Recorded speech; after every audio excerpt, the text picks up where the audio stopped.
Hello everybody, it's around 3:30 in the afternoon and I'm out in my family's beautiful garden again. I'm about to begin Une Tempête by Aimé Césaire, which is a Caribbean retelling of William Shakespeare's Tempest. I have not read Shakespeare's Tempest, but if I enjoy this book I will definitely read Shakespeare's play. I put aside Shakespeare's Julius Caesar for a while because I have to read a book entirely outdoors and I plan on reading this entirely outdoors.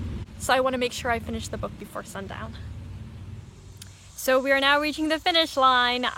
It's around 5 o'clock and I finished Une Tempête by Aimé Césaire, which is his adaptation of Shakespeare's Tempest. I really love this story. I don't know what the original is, but basically this story is about a magician named Prospero who has a slave named Caliban. He actually has two slaves, Ariel and Caliban. Ariel wants to be obedient to his master because he believes that he will someday get his freedom if he's obedient to his master. His master has promised him freedom, and so he's willing to obey as long as eventually he gets his freedom. Caliban, no, he's not going to play this game. He wants revenge. And so when some of Prospero's enemies from Europe follow Prospero to this island, he decides to play a trick to take revenge. I really liked what the author did with the theme of slavery. So Prospero is actually on this island because he was accused of being a magician, was condemned by the Inquisition as a heretic, and so he was forced into exile and he's living on this island.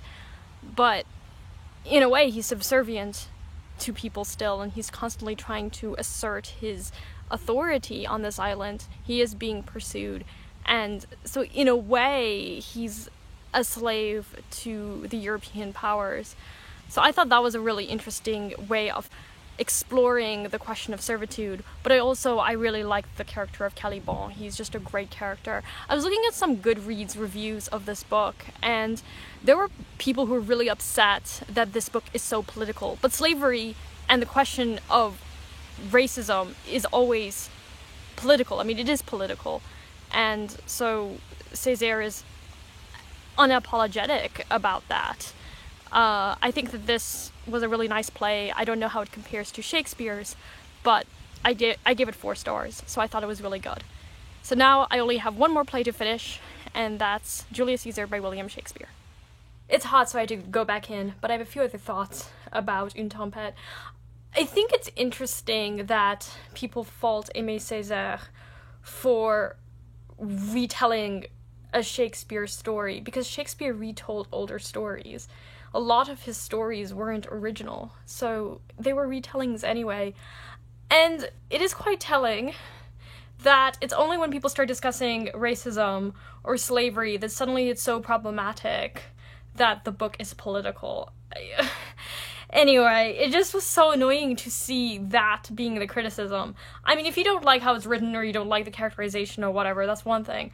But it is a political book. It's dealing with racism. I mean, Anyway, it seems as if there are English translations available. If I find one, I will link it below. Well, it's 8 o'clock, and I finished Booktubeathon with Julius Caesar by William Shakespeare. Since I haven't read Shakespeare in quite a few years, I gave it 4 stars, but I really loved particularly the first act. I really liked the discussions of power between Cassius and Brutus, and there's this great irony between Act 1 and Act 2, where in Act 1, Cassius talks about how Caesar is like everybody else, that he's weak too, that he could also die like anybody else. And Julius Caesar says the same thing to his wife Calpurnia in Act 2, and yet he thinks that he's invincible. And that's the irony, is that he says exactly what Cassius said, but he doesn't really understand the implications of it. I feel like this is definitely one of those plays that I will need to revisit soon and read more slowly. This was such a fast-paced play. I just raced through it, underlining passages that I thought were brilliant. But yeah, what a tragedy. Like, so many of Shakespeare's plays, everyone dies. But it was great. So I finished Booktubeathon now, and that's exciting. I've never read 7 books in 1 week. So let's go through all 7 books and the rating I gave them and what challenges they fulfilled. My Brilliant Friend by Elena Ferrante. I gave it 5 stars. I love this book. It fulfilled the challenge of reading a hyped book and a book with a person on the cover. Then I read Notes from Underground by Fyodor Dostoevsky in the Pavir and Volokhonsky translation. This fulfilled the challenge of reading a book in 1 day and the 7th challenge of reading 7 books. I gave it 4 stars. Then I read Dame One by Molière. This fulfilled the challenge of reading a book with a person on the cover, as well as a book with a character very different from me. Dame One is very different from me.